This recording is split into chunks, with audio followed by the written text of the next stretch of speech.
Ce qu'on défend ici, c'est essentiellement la liberté de choix de chaque individu. Il y a des policiers en tant que citoyens et non pas en tant qu'agents qui sont mélangés parmi nous et qui soutiennent cette cause en tant qu'individus. Merci pour ta venue. Il était à Paris hier, demain il sera en Italie. Il tourne, il se bat pour défendre les causes qu'on défend aujourd'hui. Ulysse, c'est à toi.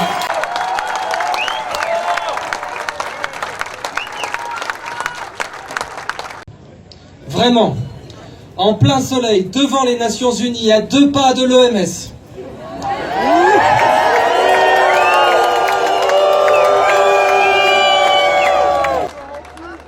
Vous êtes ici avec une détermination en béton.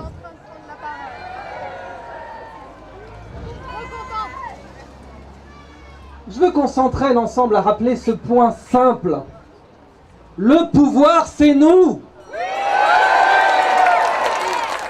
Dites-le. Le pouvoir, c'est nous. Le pouvoir, c'est nous.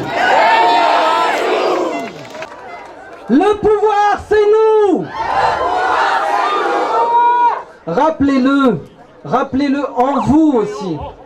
Vous êtes dans l'état idéal du peuple. Il y a 3 états pour les gens, pour le peuple. Exactement comme l'état liquide, solide et gazeux. Le pouvoir vous veut dans un état gazeux, où vous êtes séparés les uns des autres, où vous n'interagissez pas les uns avec les autres, où vous avez peur les uns des autres. Vous résisterez à ça. Quand vous êtes masqué, votre voix porte moins loin. Aujourd'hui en France, les professeurs sont masqués.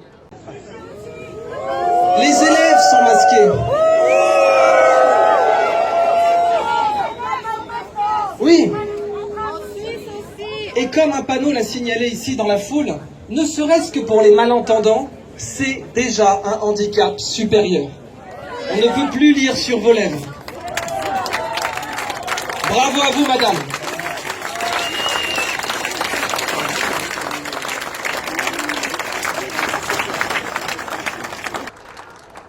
Je veux qu'au fond de chacun d'entre vous, vous soyez parfaitement au clair avec le fait que le pouvoir, c'est vous. Parce qu'on va essayer de vous l'enlever. Pour votre bien.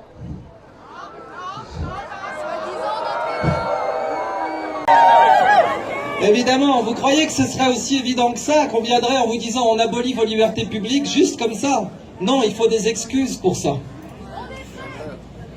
Je suis content de vous savoir prêt. Là, par exemple, il y a 2 jours, un homme de 37 ans à Paris a été emmené au commissariat parce qu'il avait retiré son masque pour manger un pain au chocolat.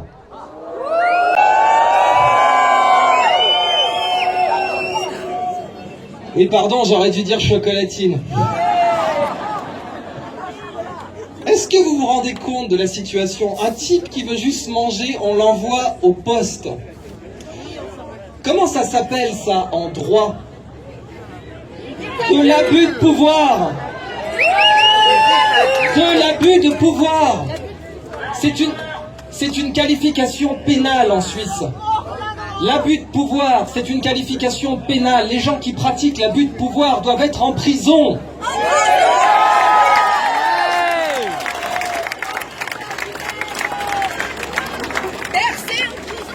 Or, cette crise a souligné 2 crimes importants.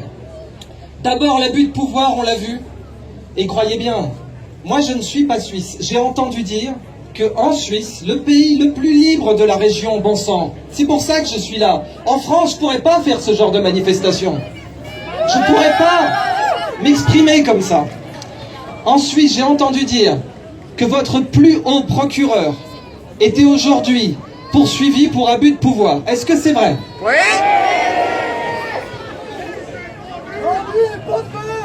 Mais vous imaginez, si la personne la plus haute de votre justice a pratiqué peut-être l'abus de pouvoir, est-ce que vous imaginez le nombre de cadavres dans le placard qui doivent traîner encore aujourd'hui?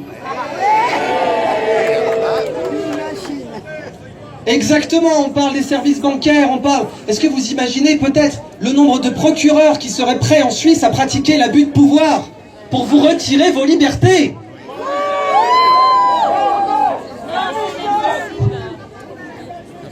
Donc vous ne vous laisserez pas faire. L'abus de pouvoir, c'est le premier crime de cette crise. Mais le deuxième, c'est le faux dans les titres. Le faux dans les titres est un crime aussi en Suisse. En France, on dit un faux en écriture publique. En Suisse, on dit un faux dans les titres. Ça mérite aussi la prison. Vous avez prévu des lois pour ça. Pourquoi des faux dans les titres? Parce que nous vivons une crise où ce qui est écrit est manipulé. Moi, j'ai suivi de près la crise du Lancet. La crise dans laquelle le plus prestigieux journal scientifique du monde a publié des données qu'il savait fausses.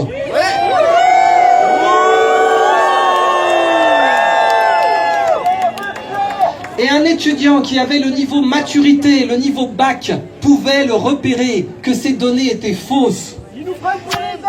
Et ces données, présentées comme scientifiques au monde entier, ont permis de passer des lois pour restreindre les libertés publiques.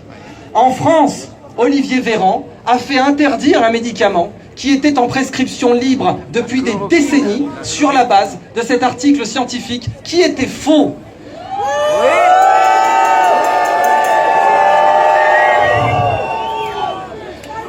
Et ça, c'est le faux dans les titres. Nous vivons une époque difficile.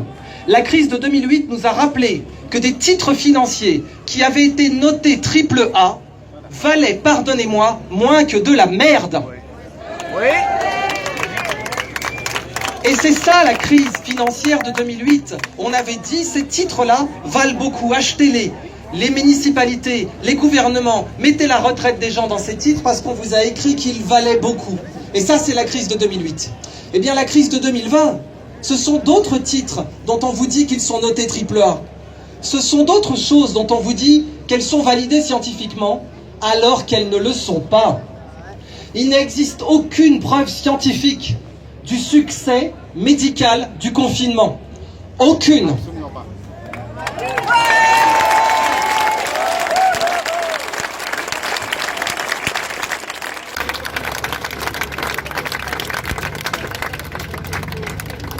La République de Taïwan, qui n'a pas confiné, n'a eu que 7 morts.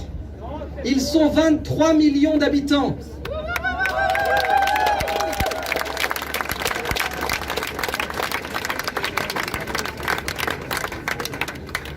C'est Agnès Buzyn. Le public m'a demandé de rectifier que c'était Agnès Buzyn sur la chloroquine. Alors, je précise, hein, Agnès Buzyn partie 1. Oh, absolument. Absolument. Véran partie 2. À la suite du Lancet. Absolument.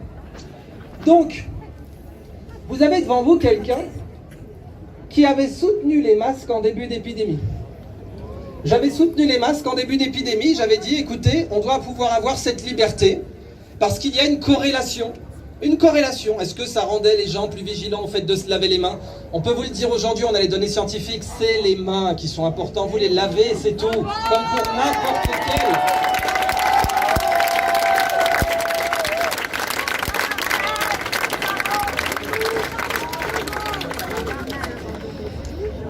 Donc j'étais là, et quand je disais, au début, il faudrait pouvoir permettre aux gens d'avoir des masques dans les aéroports, s'ils le souhaitent, tout le monde se foutait de moi. Et maintenant, je vois le pouvoir français qui rend les masques obligatoires dans tous les lieux publics à Paris. À Paris et dans toute la petite couronne, la banlieue parisienne. À Nice aussi, tout ça c'est une population supérieure à la Suisse. Ils sont tous obligés de se masquer.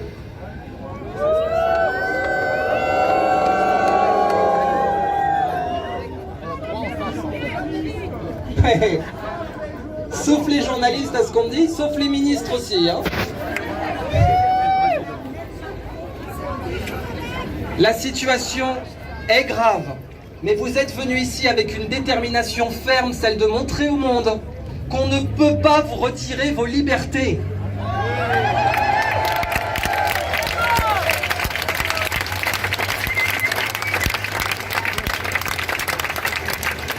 Vous êtes déterminés ici. Liberté, liberté,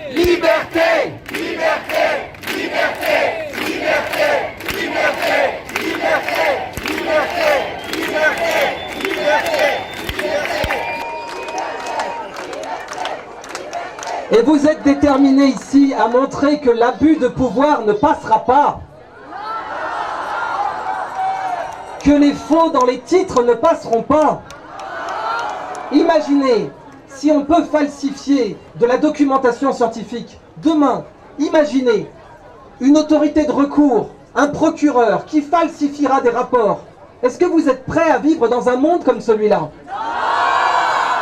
Est-ce que vous êtes prêts à vivre dans un monde où des procureurs pourraient écrire des choses fausses sur chacun d'entre vous?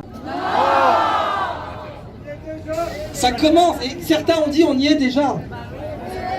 Certains ont dit on y est déjà. Ça commence par la documentation scientifique, ça continue dans la presse et ensuite ça atteindra le pouvoir judiciaire. N'en doutez pas. C'est le pouvoir judiciaire qui viendra pour vos libertés, aucun autre. Ce ne sera pas le pouvoir législatif, ce ne sera même pas le pouvoir exécutif, ce sera le pouvoir judiciaire. On vous fera passer pour des criminels. Tribunal populaire. Bravo monsieur. Je vais conclure parce qu'on a beaucoup d'intervenants de très grande qualité. L'enjeu de cette situation que nous vivons. Entre autres, absolument. Je ne reviendrai pas sur les chiffres ou les propos tenus par les précédents intervenants. Je crois que nous avons tous compris qu'au-delà de cette crise sanitaire, crise qu'on essaye de nous vendre par tous les moyens, il s'agit ni plus ni moins qu'une profonde crise politique.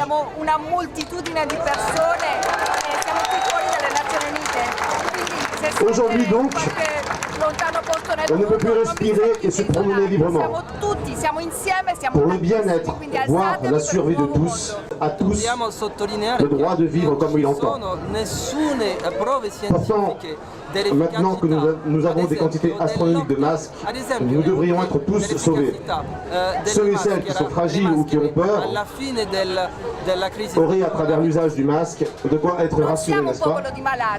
L'histoire devrait donc s'arrêter là, le calme revenir parmi nous.